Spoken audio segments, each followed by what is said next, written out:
Harvey as a writer is very old, but a wig sketch or a Nassim Pedrad sketch or something, and I would write, I love that character, and I want to do that. Now, those things later only serve to embarrass me. So I'm like humiliated when I look at my own writing, but I couldn't have gotten to my later writing if I hadn't done that. And so I was constantly setting up assignments for myself, which only comes, by the way, from having Indian parents. Like, I was always doing flashcards at home, and I mean, they gave me more assignments than I got at school. But that, I really did like take on those challenges myself, which was easier for me because I didn't do sports. I hope that answered your question. Yep, go ahead. So, did David Remnick write you, or did you send something to the New Yorker? And when you lived in Brooklyn and spent all your time watching Law & Order, did you ever expect that you would be published one day in Chapter Numbers? Or letters from Hollywood? So what this young man is bringing up is the fact that I was published in the New Yorker, no big deal. I was published in the New Yorker. David Remnick, editor-in-chief, actually reached out to me. He actually did reach out to me. This is now I'm being serious, but he had heard I was writing a book, and they had written a little piece about when I was writing the book, and then because I think Tina Fey has opened an enormous, like so many doors for so many female writer performers, but not the least of which is that it became kind of a normal, cool thing to have people writing comedy memoirs then excerpt them in the New Yorker. So that door had already been opened earlier this year, and David Remnick met with my agent at a party and said, you know, I heard about the book, I'd love you to send us something. So I sent him the chapter called Jewish Guys. I don't know if you've read the book, thinking, okay, I know the audience. Hoping that it wouldn't be offended or think I was anti-Semitic.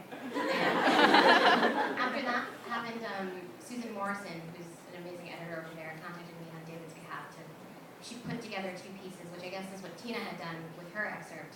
And it's just it was such an easy process. She's like, I think you could make this fix and basically Frankenstein two pieces from my book into one piece, which is a kind of a funny critique on Hollywood. And to answer the question of did I ever think I would ever be in the New Yorker when I was sitting on the sofa in Brooklyn, this is one thing I will say. I wish I could just say, no, I never thought I could ever be here.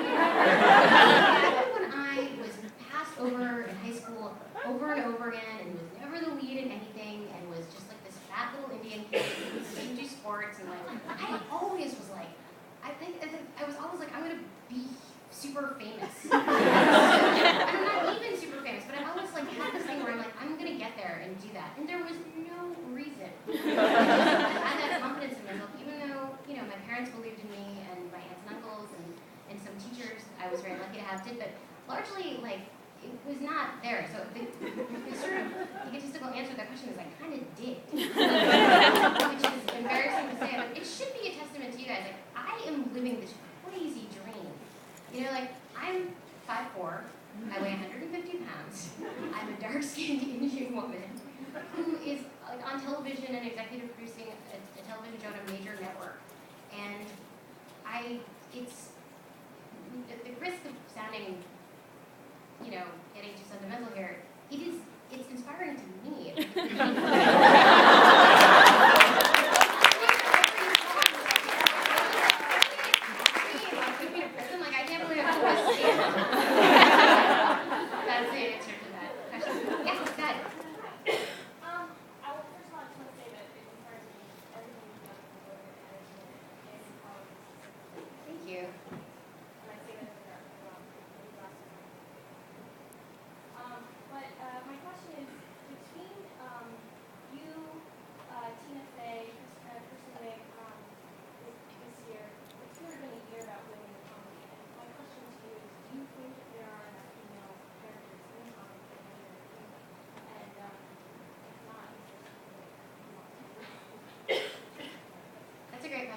Her question, in case you didn't hear it, was, do you think there's enough female, like, did you say writers too, or just actresses in roles?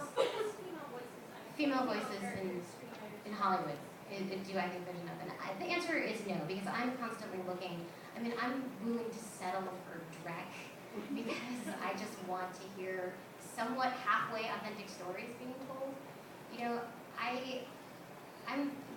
it is a really exciting time. Even since I've moved to Hollywood, I felt that there's been a huge change. I mean, the fact that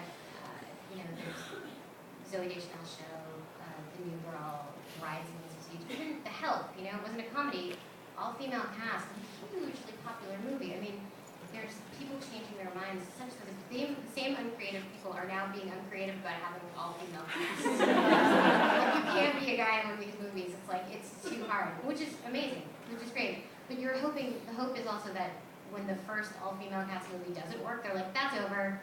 And you're like, that's also the other fear that you have a little bit. I mean, things, I will say, I think things have really changed. When I started in the office, I was the only female writer, and now there's 4 of us. And there's a show called Girls coming out, written by my friend Lena Dunn, who did a movie called Tiny Furniture, which I bet in this crowd you guys might have seen it. No? Okay. Tiny Furniture is an amazing movie. And Girls is a show on HBO that she's doing, which is all girls. The cast is all girls. She directed it. She wrote all the episodes. The writing staff is predominantly women. So it's happening kind of slowly, but now that we're really picking up the pace of it. You know, I wish I was in my 20s because there's so many more shows. Two Broke Girls, you know, there's so many more things that are out there now than there ever was. So I'm really hopeful. It's pretty exciting time.